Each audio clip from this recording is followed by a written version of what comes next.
This week we're chasing a cornucopia of Plainsgame across the wild expanse of Tanzania as two friends play dealer's choice in one of Africa's great hunting concessions. And it's always nice to come to a place that's got different critters, get on them, have a new experience, and add those to your memory bank. We're walking in the footsteps of giants on an epic safari for the ages on this Sporting Classics. Some adventures are found at the crossroads of epic and unforgettable, and they're best enjoyed with a close friend, a companion who cherishes the sporting life just as much as you do. It's someone who knows the magic contained in the simple phrase, opening day, and who understands that the words hunter and conservationist are one and the same, for we've been giving back for generations. And sharing the outdoors with someone who celebrates the history, the art, and the romance of this way of life makes for a friendship to last the ages. One where the sound of a snickering horse, the crackling of a mountain campfire, the whiff of gunpowder will transport you to that same stirring part of the soul. Welcome to Sporting Classics. That old trusted friend who shares your love of adventure and reminds you of the greatest days of your life.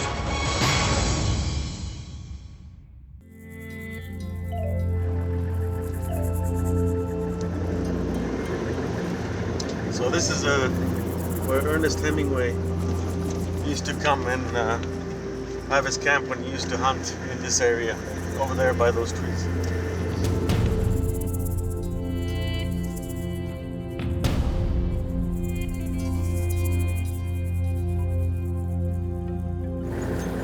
But look at that, eland, wildebeest, impala, oryx, hartebeest, and grunts. I first started coming to Tanzania almost 25 years ago, and I fell in love with the place because the wildlife resources in Tanzania, quite frankly, are the best of Africa. You've got amazing numbers of parks, of wild reserves, and huntable ground, and it's an area full of some of the best animals, frankly, in all of Africa. This is a land of magic where the voices of Hemingway and Roosevelt echo across the Serengeti. And the abundance of wild game and the thrill of adventure calls to hunters today, just as it did from those first days of safari. Today, a PH in Africa needs to know how to find the best animals, and hunters need to know how to find the best PH, which is why Steve Hicks and I chose to hunt with Harpreet Brar, an experienced guide with access to hunting grounds that rival anything you can find on the planet. This is a land of magic, where the abundance of wild game and the thrill of adventure calls to hunters today, just as it did from the first days of safari. Hassan, good to see you, buddy. Good seeing you, man. My company, Rungwa Game Safaris, I started it with a vision to be different than other companies. We're not the biggest company, but in our vision, we're striving to be the best. We've got 3 different regions in Tanzania, that different species, and we basically have concessions in all 3 of them. So we can offer a client coming to Tanzania all the species that are available here. Among Tanzania's many game species, Steve had zebra on his wish list. Tanzania is home to an abundant population of zebra, and it didn't take Harpreet long to get us within range of a beautiful stallion. And we found this nice big male at about 50 yards and put Steve up on the sticks. And he took a great shot, and our zebra was down. Good shot. Well done. Yeah. That was different. He does a big, like somersault. That's awesome. That was kind of fun, actually. They don't get too far away, that's for sure. I don't think he was 50 yards away. It's a beautiful animal, though. The difference here is, the southern zebras have got that mid-stripe, so they're black, white, and brown in the middle, and these zebra are just they're gorgeous. Their hides are gorgeous. They're beautiful trophies. With one animal in the salt, it was my turn to get behind the Winchester. When hunting in a land rich with so many species of game, you need to be ready to play dealer's choice. And on day 2, well, Lady Luck dealt me the card I was hoping for. We just spotted some oryx out here. These are the fringe-eared oryx. never taken one before. They're only going to found in this part of Africa. They're going to try and get on right now. You know, I've taken a lot of oryx in Africa, the gemsbuck down south and in Namibia and South Africa and elsewhere, but the fringe-eared oryx is just different enough. Now he's heading right, behind the other two. He's still walking. Now he stops. It's slightly smaller. Instead of white on the face, white and black, it's sort of a tan and black kind of configuration. The horns are a little bit shorter. He's walking up the hill in the middle. So from the front, 1, 2, 3, fifth one from the front. Let's wait. Like you said, it's still early, you know, it's only day 2. So they're similar to the gemsbuck of the South, but different still. And so I wanted to get one they're really only found up in this neck of the woods. And when you've got a great population of them, chances of getting a decent one when you've got a lot to choose from is pretty good. Here, just get ready, yeah, and then there they go. In the distance, we could see a small group of oryx, 2 or 3. It wasn't a lot. That's a female. And they were kind of moving out into an open plain. We were still in the trees. How far is that? It's 220. Let's go closer, that's far. Come. And we just sort of worked our way in, got set up, and waited for this one bull to come in. And You feel good? Is that a shooter? Yeah. And as fate would have it, this bull came in. He set up perfectly at 150, 160 yards, broadside, and Good shot, man. I Good. think that'll do it. Yeah. Good job. Good shot. Quick shot, high shoulder shot. He just dropped to the shot, and it was fantastic. Good job, man. Thanks, buddy. Good shot. Excellent That shot. was fun. Fantastic. Good spot, bud. You got some game eyes, I'll tell you what. I mean, these are really different than the gemsbuck of Namibia and Southern Africa, aren't they? Look at the color difference. I mean, that's a striking difference in color. They're beautiful, and then also the ears. Yeah, the You know, fringe the ear. fringes. That's where they get it. But look at that. I mean, very different. Well done, my man. Congrats again, and good shooting, man. Thank you. That was a lot of fun. That Winchester did its job, didn't it? Yep. Ka-whack. And it's always nice to come to a place that's got different critters, get on them, have a new experience, and add those to your memory bank.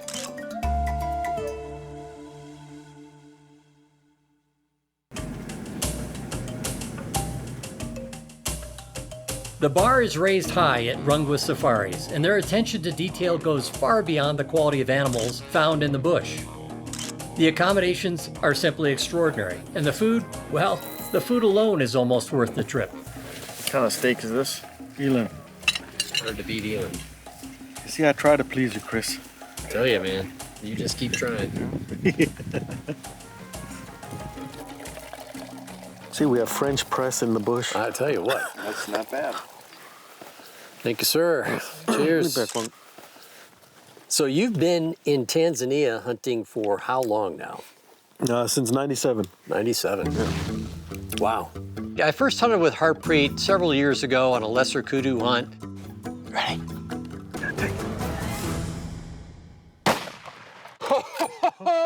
Good shot, man. Smackdown, huh? Good Look job. at that. Just stunning, aren't they? Holy criminy. Beautiful. Lesser kudu, which Mr. Hicks has on the menu. That's such a cool animal. Well, a lot of people are surprised about how small they are. Yeah. You know, they're a kudu. You'd expect them to be like a Right. kudu size, but they're more like an impala size. Yeah. It's the ultimate in ground shrinkage in a good way. Yeah. We had, numerous opportunities, and we were driving in the middle of the day in an area where there shouldn't be any lesser kudu, and suddenly in the open, there was Steve's lesser kudu standing broadside. Steve, that looked like a really good lesser kudu. All right. Are you chambered? Yeah, I'm good. And that was kind of a nice reward, because we put in our time, we worked hard, and we weren't getting lucky, and suddenly here it is in the middle of the open plains. And Here it is. Come. I got it. Okay, take your time. He's a good one. Shooter? Good. Yeah, okay. Take him. Ready? Good shot, man. Good. Good job. Way to go, Finally man. got him, man. it was about 80 yards, and Steve made an excellent shot. And there it was, our lesser kudu was down. What a beautiful one. Look at that. Aren't Thick. they just gorgeous? Oh, man. Thank you. You see how deep he is? Good spot. And the thickness here? Yeah. Congrats. Way to go, buddy. Thank you. God, he's gorgeous. Look at that. Aren't they amazing? You know, Steve's kudu was a very nice bull. I mean, it had thick horns, it was long, it was everything you'd want in a big lesser kudu. Isn't that beautiful? God, he is gorgeous. I was excited to get that trophy, and it turns out, you know, he's got 2 full turns on his curls, good length, just a beautiful, beautiful animal. God, what a gorgeous trophy, huh? I was really happy to get that animal, really, really happy. Thank you. Good shoot, job. bud. Yeah, Well done. Finally. Congrats again, man. That's one of the holy grails of the antelopes. Sure is. You know, one of the animals that's only found here in Tanzania is the little diminutive Thompson's gazelle. Let's go this way. And we found a nice herd. We found really a herd ram. I mean, this was obviously the best one we had seen. Oh, he's right here. Which one is he? Right there in front, good. And just kept moving in, and he was just kind of following the rest of the animals, oblivious to us. But we moved in and got close enough, got set up on sticks, and he just never stopped. There he is coming out. Yeah, just gotta stop. He kept walking. Let's go closer. You're all right. He's just gotta stop. He won't stop. He wasn't spooked, and we just worked behind some more bush. Right there. Got set up again. He's 150 yards away, something like that, walking along. Can you get him to stop? Yep. Right. And it was just enough for him to stop, pause, look back, broadside shot. Good shot, man. Whew. Boom. And he met Mr. Winchester. Nice ram, huh? Yep. He's a nice one. He's got the curls. And Yeah, I saw that. Just gorgeous. Congrats, he's a very nice one. Oof. Itty bitty. Look at that. So just like the Garanuk, you want them coming forward. Obviously, you saw the mass and said right away. Exactly. It's a good one. You can see he's old, Yeah. you know, got big bases. Yeah, he was the herd ram for sure. Yeah, wow, spectacular. What a great little stock. To get one of those and after so many years, so many trips to Tanzania, to finally close that deal as well was really a lot of fun. A little satisfaction in your hunting career as you move around and as that album of memories gets bigger and bigger.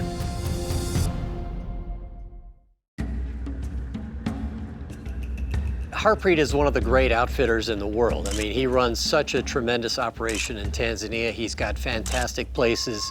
But one of the comments that he made to me that I thought was pretty telling is he said, look, the average age of my hunters now are probably in the 70s. And the younger generation is not really getting into the hunting. And I think this is one of the most important aspects, and we need to address and get that younger generation interested in hunting to be able to preserve these areas.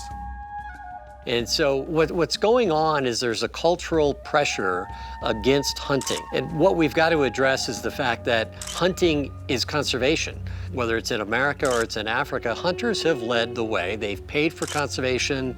They have the narrative. We have the narrative that's on our side. We have the facts. We just need to be able to articulate that to the mainstream. You know, hunting is actually preserving a lot of habitat and doing a lot more than people realize. Without hunting, I would say 80% of the game in Tanzania would be gone. Because we have to realize that most of the wildlife is outside these national parks. And without that big range and habitat, wildlife numbers would drop drastically. The mantra of an animal that pays, stays, holds true across Africa. And the model can be applied globally as well. These species are not threatened by bullets, they're threatened by bulldozers. And hunting revenue provides a pragmatic reason to preserve and to protect the thriving populations of wild game across Tanzania and the expansive habitat that supports these amazing species, from the massive elephant to the unique and stunning Garanuk. Ever since I saw a Garanuk, I was like, what is that? And why is it mounted standing up, for crying out loud? Is it some kind of a cartoon or what's the deal? And then I dug into it and realized, oh, this is a really cool antelope. That's a female, huh? Yeah. Female. There's two to the right. There he is. The thick stuff. Yeah. It's quite a unique species because it actually feeds on its rear legs, so it stands up, and that's why it's called the giraffe antelope. You see him? Put can only shoot if he gives you a broadside shot. Sure enough, got on sticks, waited, and he turned and he stopped broadside, so it just gave me the perfect window. There you go. Good. Melao. And that Winchester smacked him right behind the shoulder. He didn't go 25 yards, and there it was, this dream realized in a Guarana. Well, congrats, man. Thank you, thank you. What a crazy looking antelope, huh? It is. Just peculiar. ET won't be phoning home tonight. Yeah. Rather giraffe-like, isn't it? So they're browsers, they stand on their back legs. The only antelope that does that, right? Yep. And so they can purse the acacia leaves off the thorns. So they're taking the low stuff, the giraffe are taking the high stuff. Yep. And once you see one, it's just such an unusual, long-necked, bizarre kind of looking creature that it's just a very unique experience and something, you know, if you've taken everything else in Africa, don't forget about the Guarana. Very cool. An important aspect of hunting is that everything here that we shoot is used and consumed. You know, Africa is a protein-consuming continent, and whether it's a gazelle or an elephant, we don't waste anything. Everything goes. The staff use it. We send it to the schools, the community, so they rely a lot on this. And so for some people, that's the only protein that they get. The meat is distributed locally, while the hide and horns are carefully preserved for the trip back to the States. Harpreet and his team gave us a tour of the facilities and their careful curing, packing, and shipping process to ensure that no part of the animal is ever wasted. So basically, after your safari, about 3 months, you know, your trophies will be in this condition. They'll be put in crates, and they'll be on their way to you. We try to do a turnaround of about 4 months. That's pretty fast. No, exactly. And everything is, you know, we do it from start to finish. Got it. So it's really nice when you take an animal, it stays with the one company you booked with. There's accountability, there's responsibility. You've got extreme confidence that when your trophies come in from the field, that they're going to end up on your front doorstep when it's all over.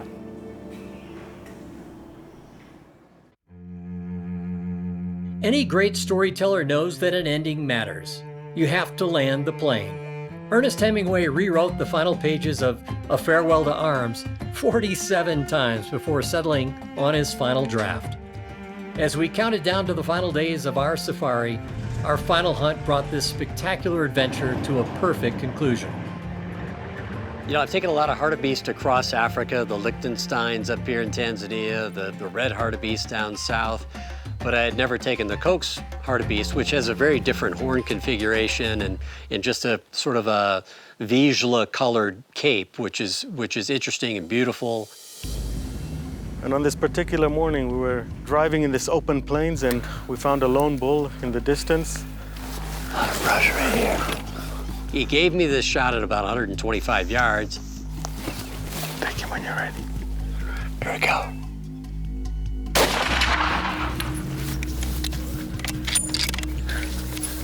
Right, this way, this way.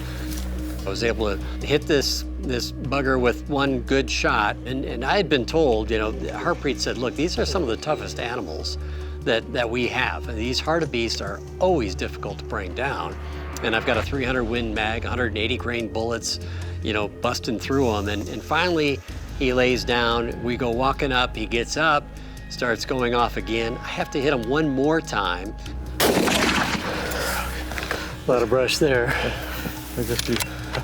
He's dropping, there he goes. Okay, he's down. And he finally went down, but it was just this crazy tough. I had no idea they'd be that tough. Damn, I haven't seen a lot of these, but it looks pretty heavy. Yeah, it's a nice old bull. We walked up on the hartebeest and found him there, and it was a great bull, you know, nice heavy horns, a really good specimen. Very different than the others, huh? Yeah, no, it looks a lot different. It's got a long nose. Yeah. Yeah, it's one. Actually, the unique thing is, you can only hunt these in Maasai land. Okay. There's no other And place. this is the Koch's hartebeest, and I've taken Liechtensteins in Tanzania, but yeah. Yeah, you also have the Lowells and the red hartebeest, but they're significantly different. Yeah. But this is a Very great different. one. They're tough animals to put down, as you've seen. Man, I guess. Beautiful. Beautiful in their own little way. Ah, very cool. Got a bit of wear. Very cool, very fun. And they eat well. We've had some of these already, and they're delicious. The memories forged in the crucible of a hunt do not fade away. Time spent with friends pursuing game in the wild is time well spent. These are the true treasures of any hunt. Maybe our old Grandpa Hemingway said it best. Leave me with my memories, my true, beautiful memories. Even more precious than snapshots forever locked in our brains is the knowledge that we are helping to preserve this magical land and these fantastic beasts, so that other hunters can walk in these same footsteps for generations to come.